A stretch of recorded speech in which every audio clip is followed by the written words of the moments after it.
धार है, चाहे वो कितनी भी बड़ी हो या कितनी भी छोटी। हम बात कर रहे हैं कोशिका की, जिसे अंग्रेजी में कहते हैं द सेल। ये असल में जिंदा दुनिया की सबसे छोटी लेकिन सबसे जरूरी इकाई है। तो एक सवाल से शुरू करते हैं। सोचिए जरा, एक विशाल हाथी, एक सैकड़ों साल पुराना पेड़ और एक बैक्टीरिया जिसे हम देख तक नहीं सकते। इन सब में आखिर एक जैसा क्या हो सकता है? ऊपर से तो ये बिल्कुल अलग दिखते हैं ना, लेकिन इन सभी के अंदर एक अनदेखी, एक कॉमन बुनियाद छिपी हुई है। और बस यहीं से शुरू होती है हमारी आज की कहानी।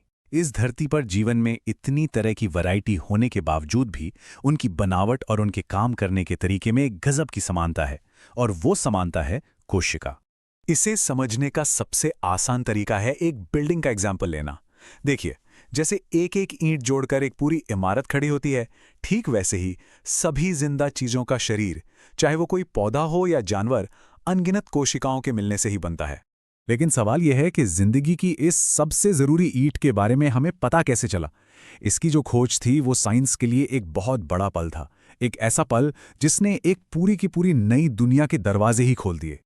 सोचिए, इतिहास में ज्यादातर वक्त तो हमें इसके बारे में कुछ पता ही नहीं था, क्योंकि कोशिकाएं इतनी छोटी होती हैं कि उन्हें खाली आंखों से देखना नामुमकिन है। लेकिन फिर 17वीं सदी में माइक्रोस्कोप का आविष्कार हुआ और सब कुछ बदल गया। और साल 1665 में एक साइंटिस्ट ने पहली बार इस अनदेखी दुनिया में झांका। वो वैज्ञानिक थे रॉबर्ट हुक। उन्होंने अपने खुद के बनाए माइक्रोस्कोप से पेड़ की छाल से मिलने वाले कॉर्क की एक पतली सी परत को देखा, और जो उन्होंने देखा वो किसी मधुमक्खी के छत्ते जैसा था, जिसमें छोटे छोटे कमरे या खाने बने हुए थे। असल में वो मृत कोशिकाओं की दीवारें देख रहे थे।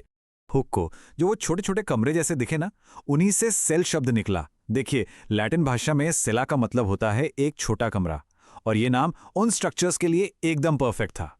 तो इस पूरी कहानी के बाद चलिए अब कोशिका की आज की परिभाषा को समझते हैं।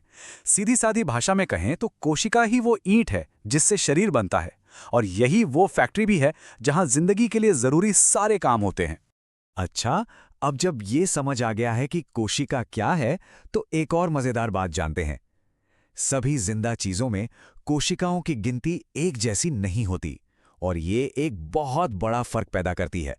कोशिकाओं की गिनती के हिसाब से हम जीवों को दो मेन ग्रुप्स में बांट सकते हैं। एक तरफ हैं एक कोशिकीय जीव, जैसे कि अमीबा, जिनका पूरा शरीर ही बस एक कोशिका का बना होता है।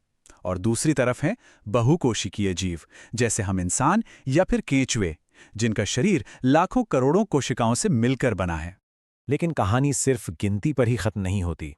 ये कोशिकाएं अपने आकार और अपनी शेप में भी बहुत अलग-अलग तरह की होती हैं। और यहाँ एक बहुत ही कमाल की बात है, कोशिकाओं का आकार और उनकी शेप ये ऐसे ही रैंडम नहीं होती। ये सीधे सीधे उनके काम और शरीर में उनकी जगह पर डिपेंड करती है। मतलब जैसा काम वैसी बनावट। मिसाल के तौर पर हमारी नर्व सेल्स को देखिए, वो लंबी और धागे जैसी होती हैं, ताकि दिमाग से शरीर के दूसरे हिस्सों तक तेजी से सिग्नल पहुंचा सकें। वहीं खून में मौजूद रेड ब्लड सेल्स गोल होती हैं, ताकि वो पतली से पतली नसों में भी आसानी से बह सकें। और हमारी मसल्स की कोशिकाएं धुरी के आकार की होती हैं, जो उन्हें सिकुड़ने और फैलने में मदद करती हैं। और अगर हम साइज की बात करें तो यहां तो जमीन आसमान का फर्क है। सबसे छोटी कोशिका जो हमें पता है वो है माइकोप्लाज्मा, जिसका डायमीटर सिर्फ 0.1 माइक्रोन है। और दूसरी तरफ दुनिया की सबसे बड़ी सिंगल सेल है शुतुरमुर्ग का अंडा, जिसका डायमीटर 170 मिलीमीटर तक हो सकता है। तो इन सब बायोलॉजिकल फैक्ट्स का हमारे अपने शरीर से क्या लेना देना है? चलिए अब इसे खुद से जोड़कर देखते हैं, एक बहुत ही हैरान करने वाले तरीके से।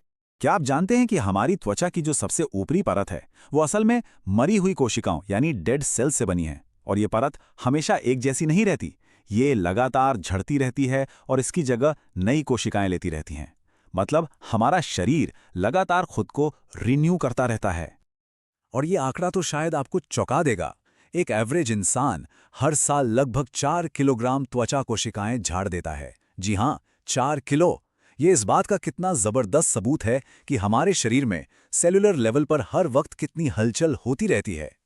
और ये सब हमें एक बहुत ही दिलचस्प सवाल पर लाकर छोड़ता है। अगर हमारी कोशिकाएं लगातार बदल रही हैं, तो इसका मतलब तो ये हुआ कि हम हर साल एक तरह से नए बन रहे हैं। तो सोचने वाली बात यह है कि हर साल हम में से कितना हिस्सा सच